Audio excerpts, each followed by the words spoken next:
welcome back to my channel. It's a girl, keep me a favorite, y'all.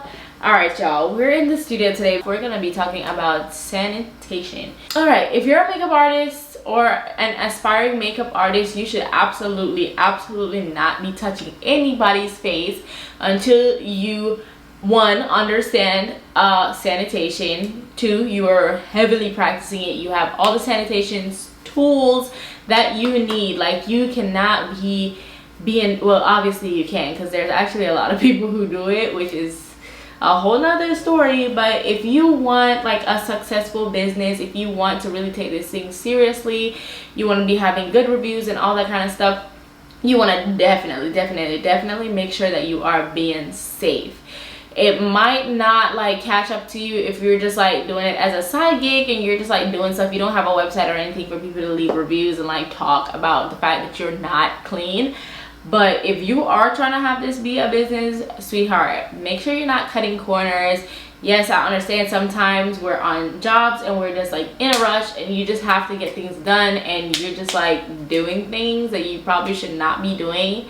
And we've all been guilty of it. But yeah, these are not the times to be playing around and being dirty in anybody's face, especially. I've got a couple of different things laid out for you right here to kind of show you how to tackle certain things when it comes on to applying makeup, how to do it in a clean and safe way. Yeah, I'm just gonna get right into that. First of all, before you touch anybody's face, when you show up on your job, the first thing you should do is if you have a studio, you should wash your hand clearly. Like, make sure that they know you're washing your hand. Even if your bathroom is in a separate area, just be like, excuse me for a second, I just have to go wash my hands really quickly. Then you go wash your hand. Sometimes I like to dry my hands in front of them so they can see that I really wash my hands, but most times I just dry my hands and then I come back or whatever. Also, if let's just say there's not a sink available, make sure that you always have hand sanitizer. And even for me, like, even when I do wash my hand, I come back and I like spray my hand down with my hand sanitizer. I always have like some hand sanitizer in like a spray bottle, and then I always have also in my kit, I have like the regular like gel hand sanitizer, just like in a squeeze tube that I can squeeze all of my hand. Sometimes you don't want to make it like too obvious, because then they'll probably wonder like if it's something that you do regularly. Because if it's something that's like habit, you're not gonna really point it out to somebody really, because it's just gonna be like second nature to you. But what I have found pretty useful and kind of a subtle way of making it known that I am sanitizing my hands is to offer some to your client. It's like taking gum out. It's not like awkward if you just pick out gum and put it in your mouth. If you offer your client, hey, would you like one, or would you like some hand sanitizer, then they know that you're obviously sanitizing your hand, and they can already feel calm and safe because they already think you're clean, honey. They won't be watching you as hard as they would be if they just see you grabbing stuff. The next thing that you need to do is you have to take out, go ahead and set out your stainless steel and your spatula. I have mine in a bag right here. I'm not gonna take it out because my hands probably aren't clean right now and I don't feel like cleaning any of this stuff. So yeah, but basically you want to have a bunch of spatulas and stainless steel palettes and spatulas. I actually have just ordered like a pack off of Amazon with like multiples of the spatulas itself, which is the little skinny stick in here. I'll push it up so you can see. Basically, this is what you're gonna use to scoop out all your cream products. So hopefully you guys can see that. Boom, it's just that little stick that's in here. And while you're working, your palette should look something like this. Just similar to how you see makeup artists work, and they work off the back of their hand and there's all the products all over their hand. This is basically the back of your hand. For one, not everybody's comfortable with seeing you just putting things all over your skin. They don't know what's going on with you. They don't want you taking nothing off your body and putting on their body. So, I mean, you can do that, and a lot of times people really aren't really that uptight about it, especially if they've seen that you've already washed and sanitized your hand. I have definitely put stuff on my hand, like if I'm rushing and I don't have my palette like super close to me, I'll just put it on my hand so I can apply it. But yeah, it's just overall not the cleanest practice. And also, when you put things on the back of your hand, you stand the chance of accidentally touching their clothes. And yeah, you would hate to get makeup on somebody's nice shirt or something, especially if it's makeup that's not gonna come out. Like, they're for sure gonna remember that you've ruined their clothes. So if you can avoid that, just avoid it. But anyways, yeah, so you're gonna have your palette. This should be with you at all times. You don't do any job without having a palette. There's nothing that you should be taking like from the container, applying it on somebody's face, and then like dipping back into the container and then applying a little bit more. Nothing at all, like absolutely nothing. Everything should be just placed on here. You work off of here. Either you use all the product or you don't, but whatever, you're working from here versus like double dipping into the original container. That way you're not like touching somebody's face, picking up all the little dead skin cells and the bacteria on their face and then dipping it into your product. That's gross, especially for cream products, because cream products, there's a lot more moisture in it, so that's an environment that's already ideal for bacteria and germs to just thrive. So you put just a little bit of germs into that container and then you close it up and you pull it out for next time. Honey, that whole thing is disgusting now, and you're just gonna be spreading germs. So absolute no, don't do that. Also, I guess since I'm doing this, I will go ahead and mention this to you as well. While you are working, there is no reason at all under the sun that you should be mixing clean brushes and dirty brushes. Like, that's one of my biggest pet peeves when I'm working jobs and I see people like just working and they're just like, they just have all their brushes together, like nothing is separated. It's just all one big cluster, and it's just dirty stuff, it's clean stuff, and they're just grabbing stuff, and they'll probably say something like, oh, I know which ones I used, or this or that, but that's not the point. The point is they're all touching. Like, it's just gross. It's just so gross. Don't do that, please. Like, it's not hard at all to just get a separate container. This is literally it's a brush container and it has two sides, so brushes actually came in it. This is the top that covers it, and what I do, like, I'll open it up and I'll have the brushes that are in the container that I'm going to be using, and then I'll just set this empty to right beside it, and then I'll just place every brush that I've used off to the side.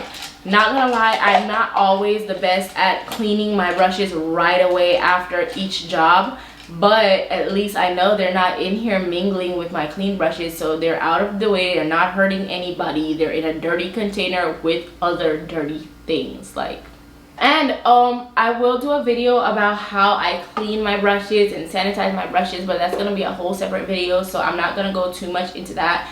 But yeah, you should definitely only be using clean sanitized brushes on your client's face. If you don't have clean sanitized brushes to use disposables, okay? There's no excuse why you should just like go ahead and just reuse a dirty brush because you don't have another brush. That's your problem. Like, that should never be a concern or a safety issue for your client because you are not prepared. Like, unacceptable. Speaking of disposables, let's go ahead and get into the disposable stuff that you will be needing on every job. But before we do so, I'm going to go ahead, I'm going to spray some sanitizer on my hand because I've been grabbing all these dirty stuff, and we're about to get into some cleaner stuff. Okay, so disposable sanitation stuff that are must-haves. I have some stuff that you may not have. Some of these stuff are a little bit like extra stuff, but they're like nice to have. But I'll make sure that you know the ones that are must have versus the things that are just like convenient. Like, it's nice to have it if you have it. Starting out with the must haves. First of all, I got this kit from a company called Pocketbook. They're on Instagram. I absolutely love these. I feel like these are one of my favorite purchases that I've made since the start of the year. They're must have, they're staples. I feel like I will always have them. I literally have 3. So yeah, I'm not lying. I love these and I take them with me on every single job. This has amped up my like cleanliness so much. I feel like it looks impressive to clients once they see that everything is separated in here.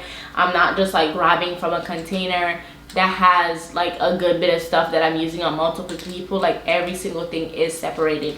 So it's literally like a little book. That's why it's called Pocket Book. You can open it up and then it's like a portfolio. Like how cute is this?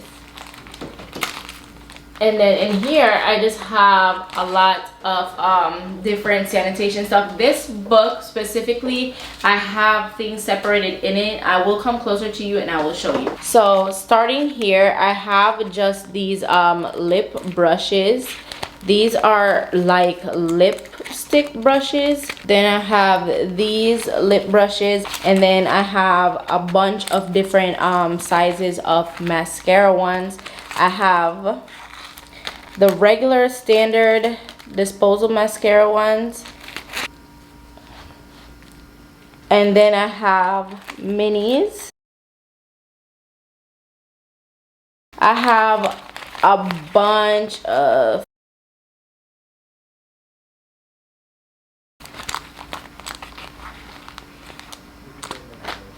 okay, so that's majority of my staples as far as disposables go. So what I will say are must-haves: you have to have lip applicators and mascara wands, and cotton rounds and Q-tips. So those are all like must-haves.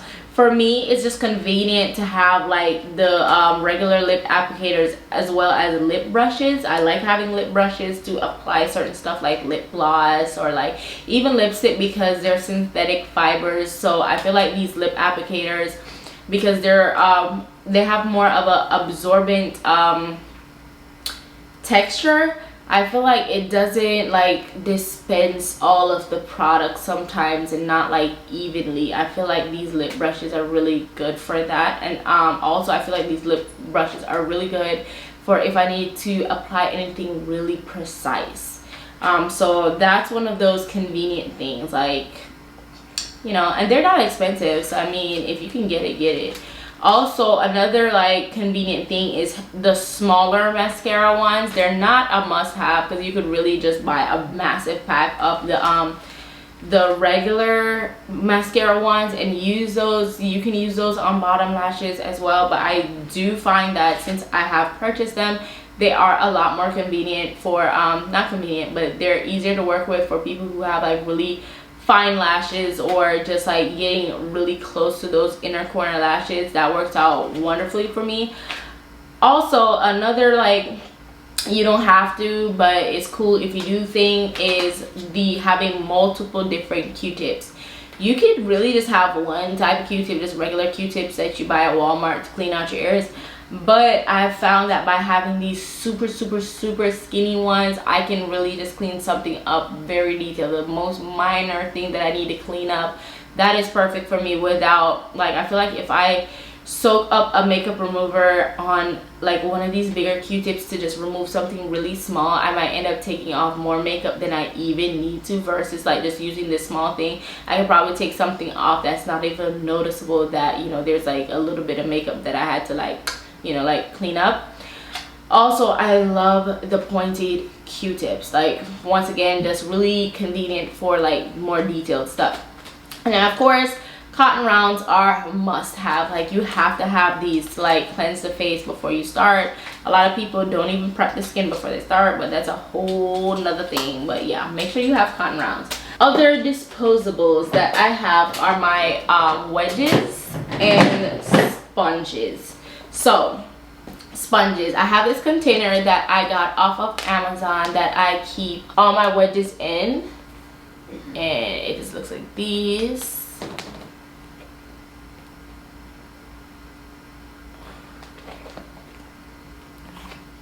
So I have these jumbo wedges that I got at Walmart. I love them. They're so nice. They're like really big.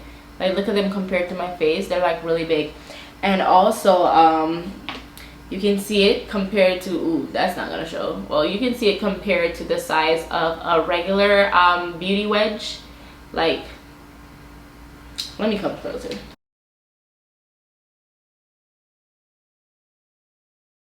Yeah, I love having these in multiple sizes because for one, you know, one can really be useful for like more detailed work. I typically just use these ones to apply like skincare or anything like that, or to blend out something in a more precise area, like probably like concealer or something. But then I use these bigger ones. These are so nice. They're almost like beauty blenders because you can get them wet and they do get like a little bit bigger, and they're just so nice and they're soft. And I feel like they do a great job blending. I feel like using the regular smaller wedges to blend out like foundation all over your face, for one, that's gonna take forever because it's so small, and two, I feel like sometimes those like sharp like corners leave like lines in your face when you're blending, and I do not like that at all. For the most part, honestly, I really use brushes to do most of my application, but these are nice to have just in case. Also, speaking of sponges, so a lot of people use beauty blenders. They've really taken over the internet lately, but they're not clean at all. They're not sanitary. There's no way to guarantee a clean sanitized sponge. Sponges absorb things, and like I've said, moisture breeds bacteria, and you know, that moisture that's sitting on the inside of that sponge, there's no way to tell what's going on there, you know what I mean? So it's just better safe than sorry. Some people do use them, and I mean, they use the sponge cleaners. They probably don't use it more than like just a few times before they toss them, which is cool, but ideally they're really not sanitary at all. So if you could avoid using them, just do that. Buy cheaper sponges that you can afford to give away to your clients. I'm going to show you the two sponges that I carry in my kit, and they're both very inexpensive, and I could easily afford to just use one per client and then give them to my client, which is cool because then, you know, my client gets a little gift. The first one is, well, are these ones. They're like little eggs, and these are from She Glam. I got these off of Shein, and they're so inexpensive. I feel like a lot of people have found out about these now, and more people are using them. But I saw these on a video. It was recommended by Painted by Spencer, and I went and picked up so many of them, and that was months ago, and I still have a whole bunch. They're like $3.50 each, so literally you can use these and just give them away. And I love them so much because, y'all, the shape of it, let me come closer and show you. So it's like this. For one, the fact that it's like this, it's in its own container. You can just give this to your client when you're done without giving them a sponge that's like a sponge like this, that's like dirty with a bunch of products on it. Speaking of which, this is what the sponge looks like. So the sponge has like 7 different sides, so you can really do just so much with this. You could just turn over the next side and just do something else. And this sponge is dry now, but when it's wet, it really does get like quite big.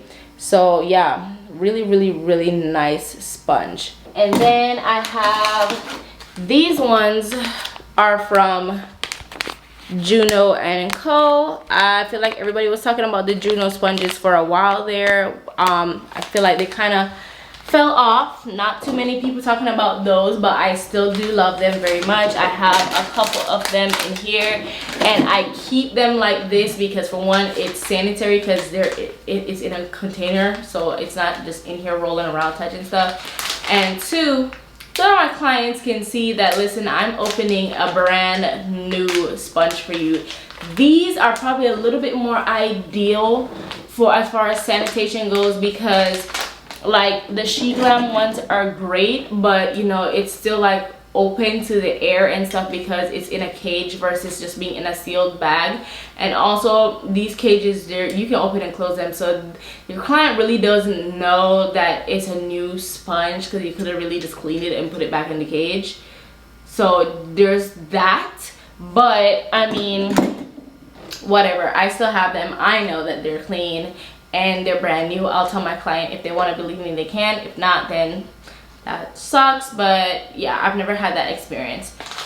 But these ones for sure, they really take the questioning out of it. Like they cannot deny that this is a brand new pack. So if you prefer to just go this route, then you can do that. These are just a little bit more expensive than the She Glam ones though. They are $5 each, which is still not bad because the price of a beauty blender, I can get 4 of these. And then I also get these off of Shein because I find that they're cheaper. These are the little powder puffs, and I just get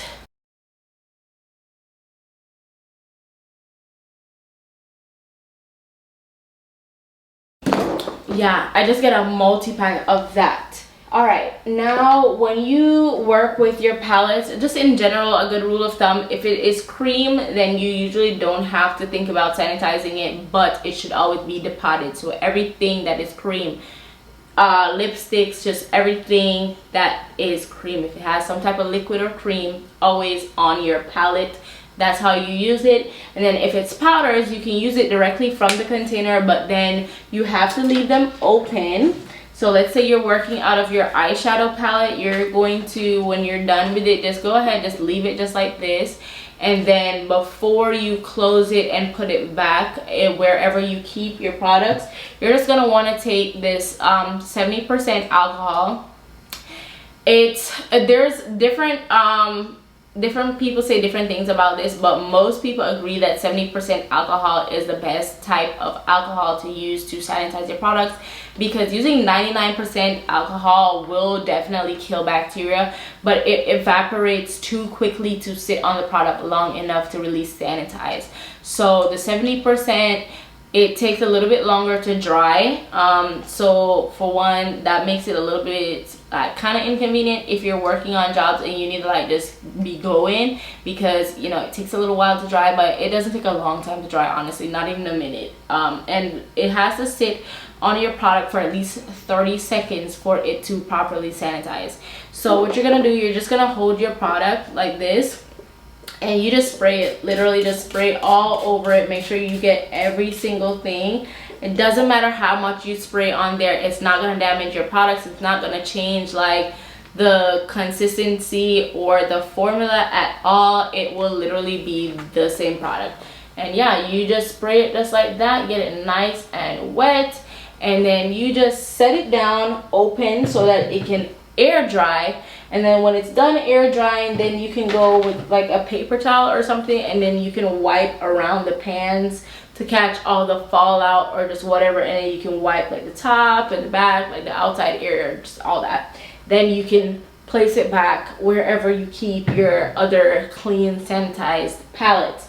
Same goes for like face powder, blushes, like all that. Literally, if it's powder, you just do the same thing. You just spray it, leave it open to air dry for at least 30 seconds, and then wipe it down and then put it back in your kit or whatever. Don't just be done on a job and grab stuff and put back in your kit, because then if it's contaminated, you've just contaminated your whole kit and you just defeated the whole purpose. So don't do that.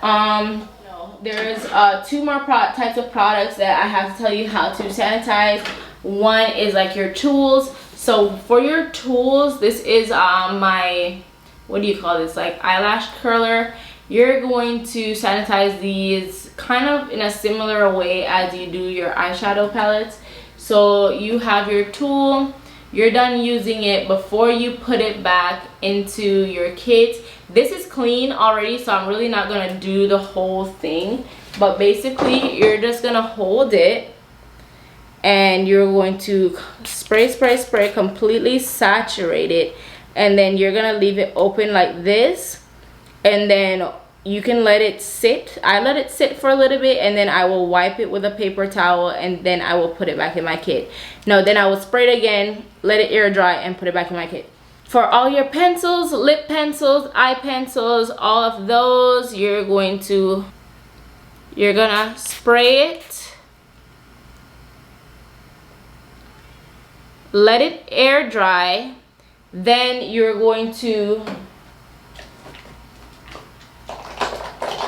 sharpen it with a pencil sharpener. This one is just a regular pencil sharpener from Ulta, and then you're gonna spray it again, let it air dry, then you can close the cap back on it and it's sanitized.